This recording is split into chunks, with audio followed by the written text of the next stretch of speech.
Sweet. Okay, so hello, thank you, Alberto, for talking to us. So I just wanted to quickly get into your story, the story of the restaurant, the story of the group, the idea, you and your brother, and maybe at the end we'll end with probably what's next. Is that okay? Sure, yeah.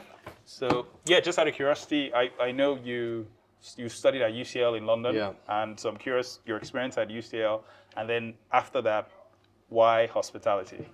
Actually, I was in hospitality before joining UCL because UCL was my second master degree. So Okay. it's a more advanced, let's say, academic, on the advanced academic journey. So it wasn't at an undergrad level. So I studied in Queen Mary. That was Yeah. where I did business management and economics.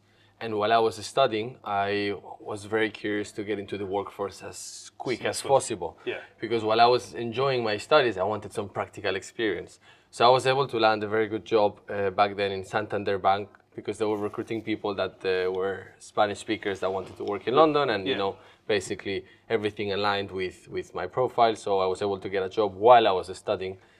And my twin brother started to work for Vodafone Group in their Okay. headquarters in Paddington.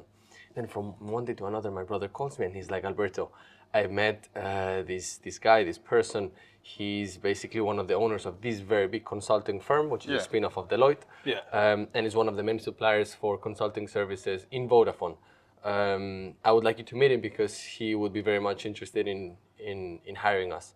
So I go and I meet this guy, and we spent like 2 hours having dinner, and we spoke about everything aside from business. Yeah. I liked him so much that the day after I quitted my job in Santander and I went to work for this consulting firm while I was in Queen Mary studying. So back then my focus was very much corporate oriented. Yeah. It was always within me to become at some point an entrepreneur, but that stage of my life I wanted to get as much exposure from bigger corporations to understand the different processes, life cycles, and so on. So I spent a number of years in consulting, again, while I was studying. Then I did, as an aftermath of what I was working on, which mainly were digital transformations for Yeah. telecoms, I decided to do a master's degree also in Queen Mary in computer science. So it was Yeah. a sort of conversion master's degree. So you didn't need to have a computer science academic background to enroll in it, but within 1 year they throw you so much knowledge. It was so intense that it's a sort of conversion program, and in 1 year you learn what effectively you would learn in an undergrad Yeah. degree Yeah. in 3 years. So I did that too, and then uh, I was 21, 22. My brother and I, we wanted to start a venture, Yeah. and we started to analyze the market, especially different industries, to identify gaps so we could exploit. So I was thinking, in which industry can I start right now that I don't require tens of millions to fundraise? Because Yeah. perhaps Yeah. if you are a young person, and in my case back then I didn't have an extended network to tap into to Yeah. fundraise.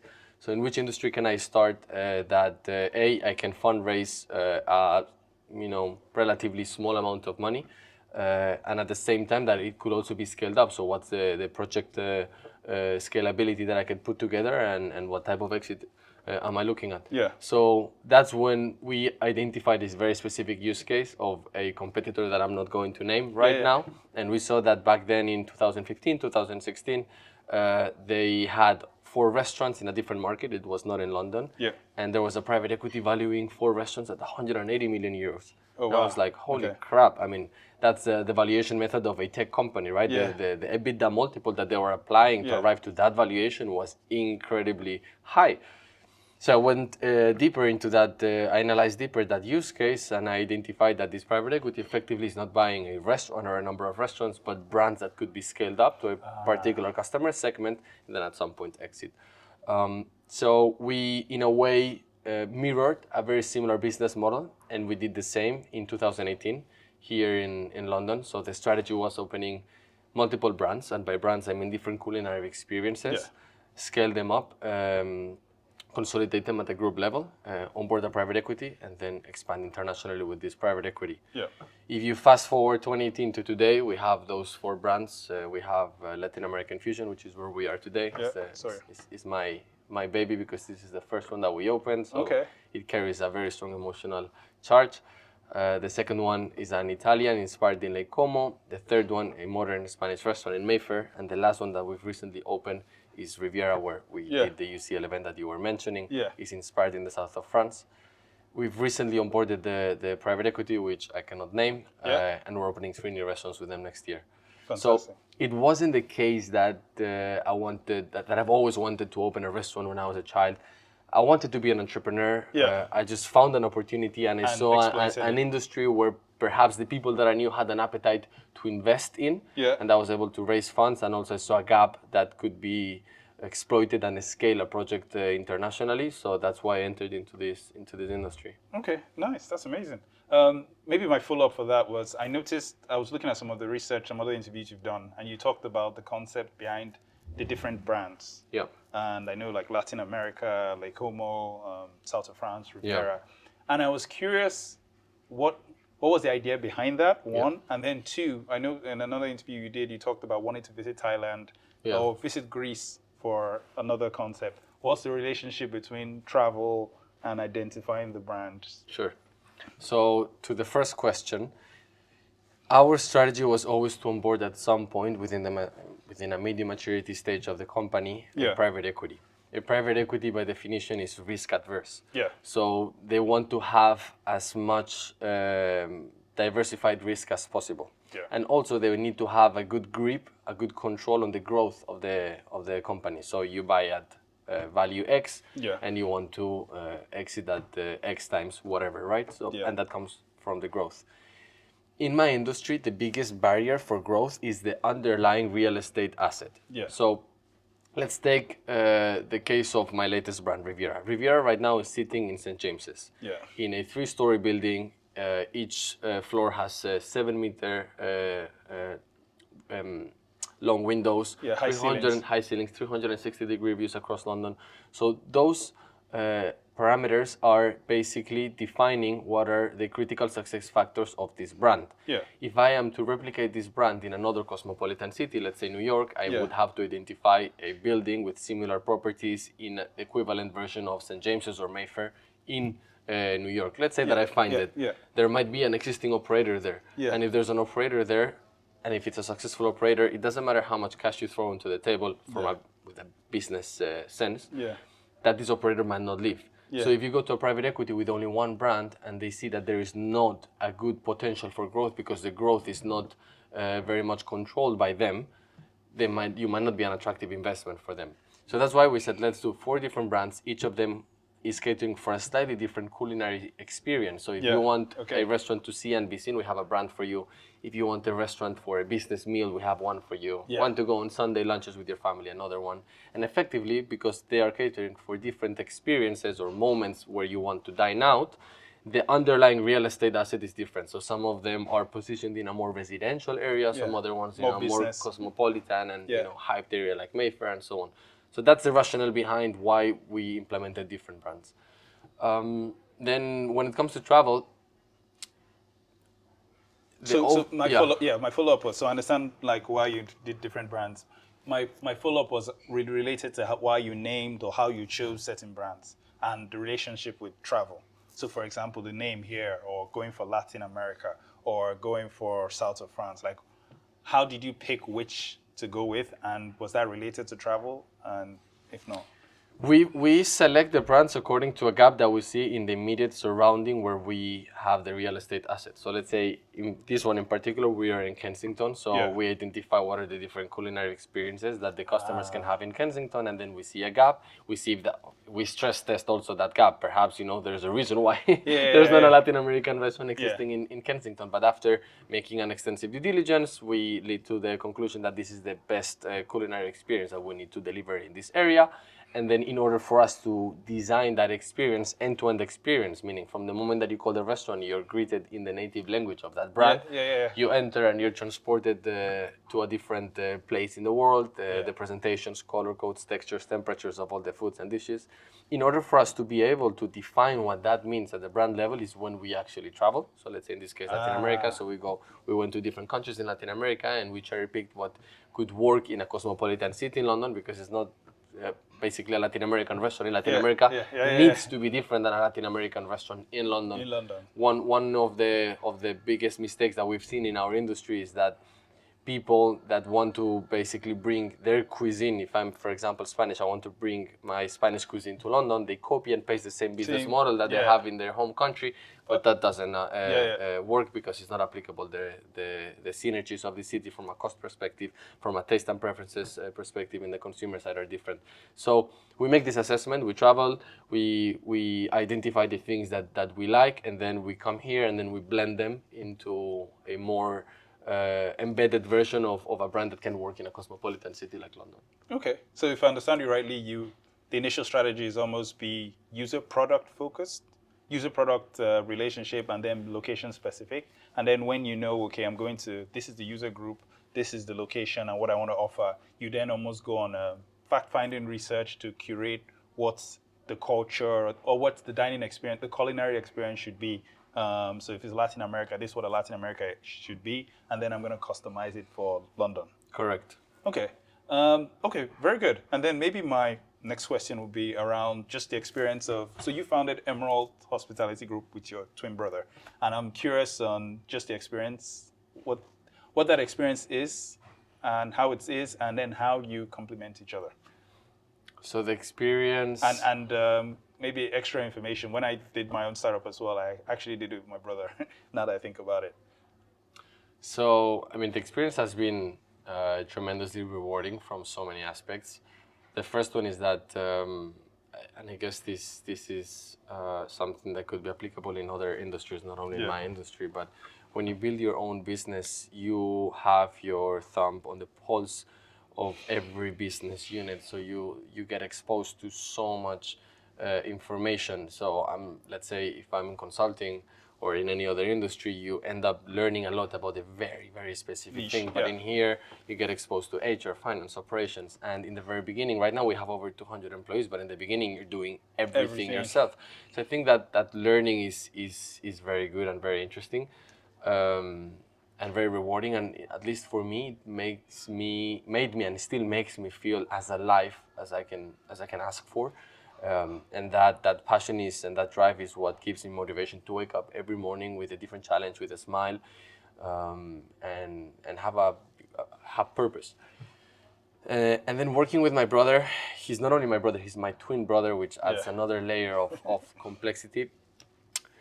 I would say, to simplify it, we have a very emotional relationship, and that has two different outcomes. On the positive side, everything is incredibly positive and nice and euphoric, but unfortunately, on the other hand, if we get into a fight, it can be more hurtful or explosive because we know each other so well, we know where to tap and where it hurts. Having said that, after working together for a number of years, we have come into a balance and identified an approach that is healthy for us, first of all, as brothers and twins, and then second of all, that is healthy for the business.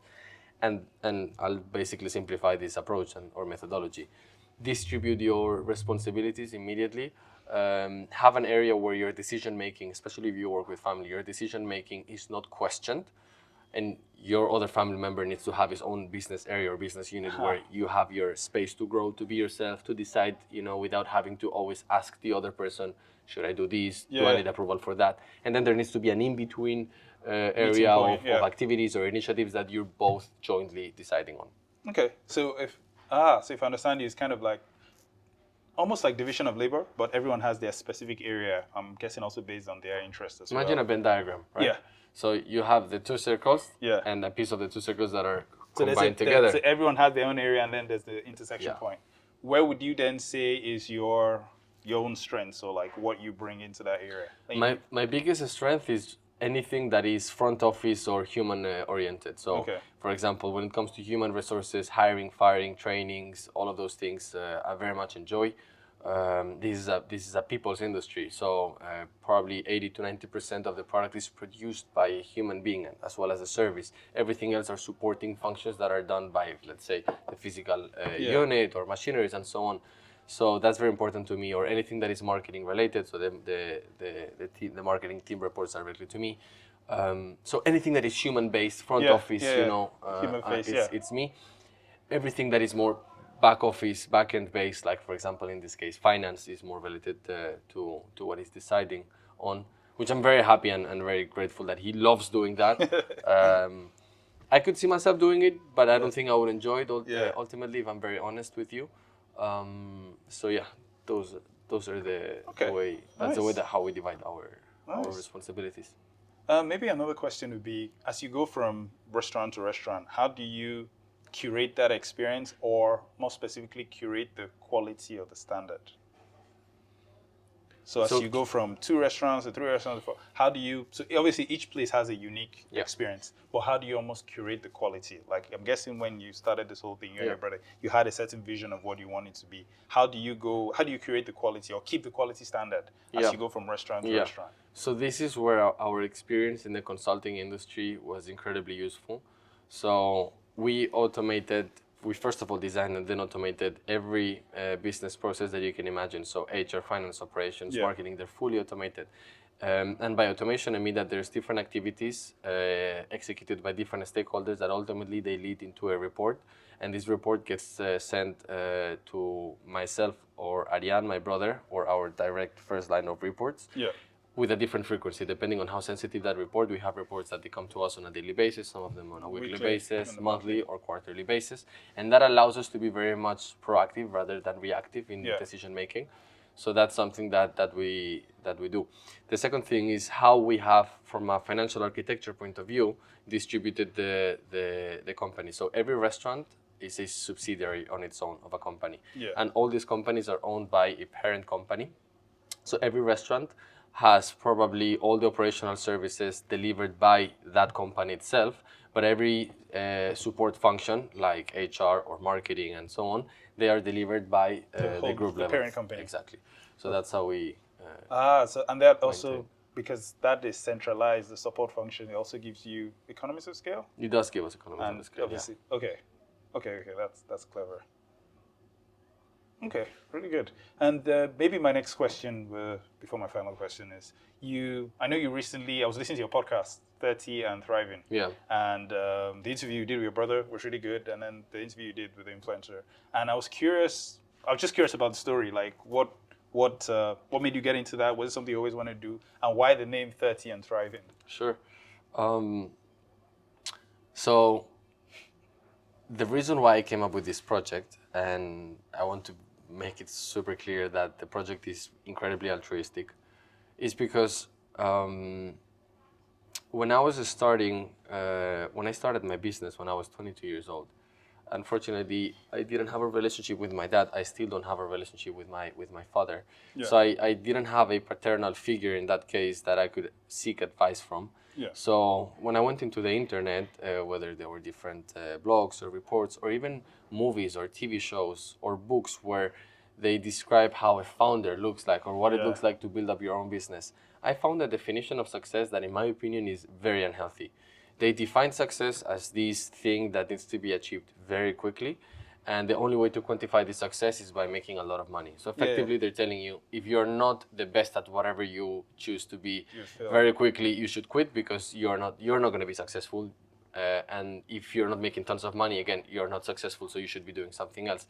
And that, I think, is very demoralizing and completely fake. I think the only way to succeed is to fail. And there is no success without failure. In fact, you learn nothing from succeeding. You learn everything from failing. And it's through those testing, trials and errors and iterations that you can accomplish a certain type of success. And success can have a lot of different definitions. So I wanted to provide a healthy platform that people could tap into to understand how the journey to that success in different industries, from, in this case, young people, really looks like. Not just, what you see in Instagram of these people with their cars and tech, watches tech, and so on. Tech, that's also very important, because I think in today's world, a lot of people don't start their business because they don't think they have a great or a groundbreaking tech idea. And I think in most cases, a successful company is not built at the expense of having a revolutionizing idea, but on how good your execution of that idea is. And this is, I think, applicable across industry, in tech, in hospitality, which is the oldest industry in the playbook, real estate, pharmaceutical, you name it. So with this basically urge that I had to give this realistic form of content to the world, I started to identify how could I do this? Should I write a book? Should I deliver interviews and so on? So I listen to a lot of podcasts and I find them incredibly useful, inspirational, and educational, and free. Most importantly, I think the dissemination of knowledge in today's world should be free. So I decided to build up a podcast, and in order to add further credibility to the podcast, I worked around the angle of using Forbes because I was included in Forbes 2023 list of under 30. So I said that the people that I wanted to interview, especially or at least initially in season 1, should exclusively be from the list. So whoever is listening, you can have a certified assurance that this entrepreneur has a relatively or at least a minimum guaranteed standard of success. So you could learn something from. So in a nutshell, this is it. The reason why it's called 30 and Thriving is because it's usually under 30s, and thriving is an ongoing thing. So as opposed to you've arrived. Exactly. It's like I'm still in the journey. Exactly. You're still in the journey, and I think success is never final, and I think that's a good mentality to have. But again, at the same time, I don't think failure is ever fatal. Yeah. So if you're always in that in between, you keep yourself hungry, but at the same time, you don't keep yourself very scared of that failure. Yeah. So that's why thriving, like you're always, you're still in the process. in an ongoing hungry mode. Okay. So yeah, this is it in a nutshell. Okay. And okay, so maybe one more question. So two more questions. So based on that and the experience of still doing that, how would you describe success today on the group level for Emerald Hospitality Group? So based on having started this and you've done it, and even getting into the podcast and thinking about success, what does success look like? It's interesting because that's the question that I ask every person at the end of every episode, but no one asks me that. I'll give you two answers to that if you allow me. So the first one, my definition of success, overall success, and then the definition of success at my company level. Yeah. Which I'm sure it's very much aligned with my shareholders. Make them money. No, but, my definition of success is that success is dynamic. Yeah. And I think your definition should be very dynamic to success. So for example, I'm right now 28 years old. Yeah. So there are a number of ingredients that I need to have in my life right now that I know that if I have them, I would consider myself successful in this point in time. So for example, I'm 28. Yeah. I have a relationship that we've been together for almost 7 years. Yeah. So that's an important factor. So am I in a solid stage of my relationship? Are we still thriving together? Yeah.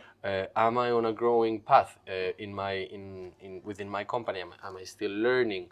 Are we making money? Can we scale this up internationally? Yeah. What's my relationship with my family? Because I am spending so much time at work. Do I still give them enough time? Yeah. So these are very important ingredients, and I think I am in a healthy state within all of them, so I would consider myself successful within these parameters. But if you ask me this in 10 years, there's other ingredients that I would apply. So for example, perhaps my business would be in a much more autopilot. I don't want it to be in such a heavy, full-on, hands-on growth mode because I want to spend more time with my family. So perhaps if you ask me in 10 years would be one of my ingredients to define myself successful is what's your relationship with your kids? Yeah. How well do they know you? How well do you know them? How open are you with each other? Things like that. How present are you? Exactly. So those ingredients would change and would vary within time. And I think that's a very healthy way of viewing success. I don't think it's something that you achieve and then what? Then you die or it's ongoing and it's changing. Hence why you said it's dynamic. Okay. And for my business, it's also dynamic. It is also dynamic. Right now would be to accomplish the growth that we have set out with the private equity in a healthy way, to give a meaningful return from an exit perspective to the shareholders that have trusted us from the very beginning. So that would be the immediate definition of success for Emerald Hospitality. Okay. And then if you are to go back and give your 21 self advice on doing this, he wants to do what you've done now, like if you're doing it all over again, what would be the 3 things you would advise your 21-year-old self? 3 things. Be more patient. Okay. Be more patient.